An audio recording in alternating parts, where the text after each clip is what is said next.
I can only speculate, but in general, my theory is that there's a difference, and I spoke about this in one of the shiurim that I gave many years ago at the Hillel of University of Maryland, which is on YouTube. It's called Sephardic Tradition, the Judaism of the Future. The original version. The second version has bad lighting, so we did a video version. It wasn't as good. The audio version was better.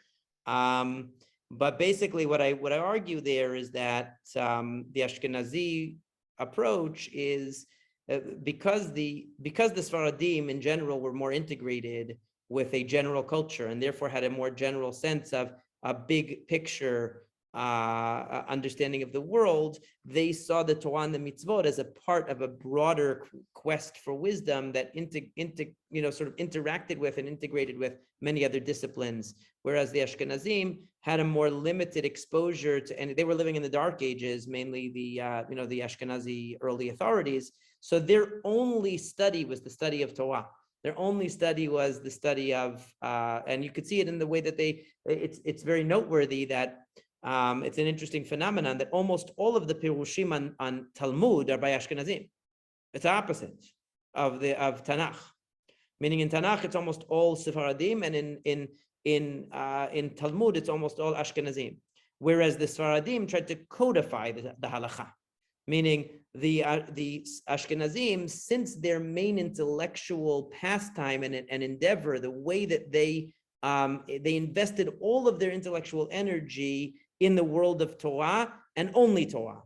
So for them, therefore, every detail was the focus that they invested in, and that's why they have so much pilpul and so much back and forth, and also the reason why their halakha evolved to be so strict, because they had so many different interpretations and different opinions, and then they would never want to take the lenient opinion because that would be scary to them. So they would take a more strict opinion, and then there would be more strictures placed upon that. So their halakha also evolved that way. Whereas the Sephardim were always trying to stop the evolution of halakha and say, wait a second, let's just simplify this, pare it down to one opinion that we're going to follow on each halakha. Okay, there are opinions to the right of this and to the left of this, but this is the way we're going to go to make it a streamlined system. And that was something that the Sephardim did. So in Talmud, they didn't engage as much in this back and forth of the pilpulistic, or even the Rambam says some pretty harsh things about it. He said, I left behind that waste of time a long time ago. He said in one of his letters, but some of the things he says are scandalous about learning of Talmud. Some are nice and some are scandalous. It depends which ones you look at.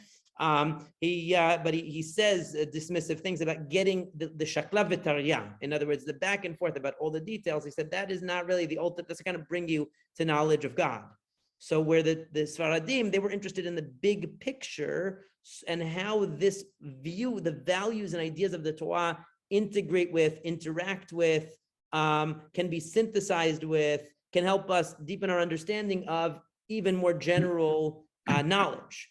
So therefore, their eye was always on the Tanakh, whereas the Ashkenazim saw their whole intellectual enterprise as being restricted to the realm of Torah. So therefore, they invested their time, and that's why you see that even the Shulchan Aruch, Bet Yosef said, I want to make a very simple code. It's called the Shulchan Aruch. It's going to be just in every 30 days you can review this. Then there are now hundreds of commentaries on the Shulchan Aruch, and almost everyone is by an Ashkenazi, right? And because that was where their intellectual energy went into the details of the halakha and the expansion of halakha, whereas the Sephardim were always trying to contract the halakha down. The Ashkenazim were always developing it further and expanding it because that was their intellectual creativity, was invested in that. The Sephardim invested their intellectual creativity in the bigger picture. I'm not saying either one is bad. I'm not saying that the Ashkenazi is bad. I'm saying it's a different. There is a beauty and a great value to the work that all of the Chachamim did. It's just that the energies of the Ashkenazim were invested more in the microcosm of halakha, and the Sephardim invested their creative energies more in the big picture of understanding the broader ideas and how the ideas of Torah integrated